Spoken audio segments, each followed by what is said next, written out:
APB long live! APB long live!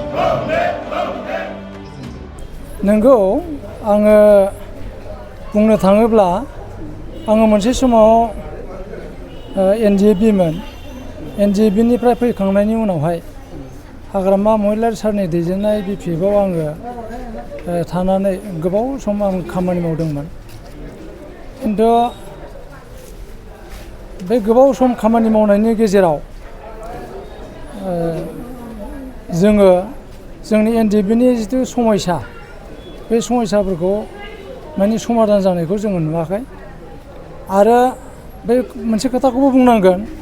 जे जोंहा खिन्थु बै समावहाय जोंनि एक्स NDAB इउनाइटेड फरामनिफ्राय माने गोदान मोनसे पलिटिकेल पार्टिबो दानाय जायाखैमोन जायनि थाखाय जोङो माने BPF आव थांनानै खामानि मावदोंमोन दा जोंहा जिहेतु एक्स NDAB इउनाइटेड फरामनिफ्रायनो जिहेतु APB मोनसे पलिटिकेल पार्टि दाबाय गतिके बे APB पलिटिकेल पार्टिखौ एक्स NDAB इउनाइटेड फरामानो जोनोम होबायब्ला जोंनो जोनोम होबायब्ला गतिके जों जोनोम होखांनायनि उनावहाय जों बे पलिटिकेल पार्टियावनो थानानै मावनाया जोंनि खामानि होननानै आं सानो आरो बे पलिटिकेल पार्टिखौ गिदिर गोलाव खालामनाया बे जोंनिनो खामानि गतिके बे पार्टियाव थानानै जोङो माने राजनैतिक भाबै जोंनि जि NDAB नि समयसाफोर बे समयसाफोरखौ जोङो समाधान खालामनो होननानै आङो BPF निफ्राय नैबे APB आव जयेन जानानै दा प्रेसिडेन्ट बिबानखौ लाबाय। आथिखालाव खुंथायाव UPPL आरो BJP नि दङ सरकार नाथाय खुंथायाव थानाय हान्जाखौ सायख'वालाबानो नैबे गोदान राजखान्थि हान्जायाव थानानै नोंथाङा रायजोफोरनि थाखाय माबायदि खामानि मावलांगोन होननानै सानो? नाय माने जोंनि आसोल उद्देश्यआथ' बे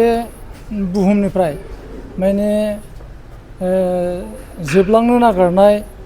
बा बर' जाथिया मोनसे समाव जितु लान्सना बन्सना जादोंमोन बे समावहाय जोङो हयथ' अस्ट्रनि मोनसे आन्दलन खालामदोंमोन अस्ट्रनि मोनसे आन्दलन खालामखांनायनि उनावहाय थांनाय 2020 नि 27 जानुवारियाव जितु BTR मुंनि मोनसे सुक्ति जाबाय बे BTR सुक्तिनि उनावहायबो जोङो NDAB नि समयसा बा जोंनि बर'नि जितु समयसा बा बै बर'लेण्डआव थानाय बिभिन्न जाथि जनगोष्ठीनि जितु समयसाफोर जौगानायफोर जों बेखौ नुनो मोनाखै बेखायनो जोङो माने जिहेतु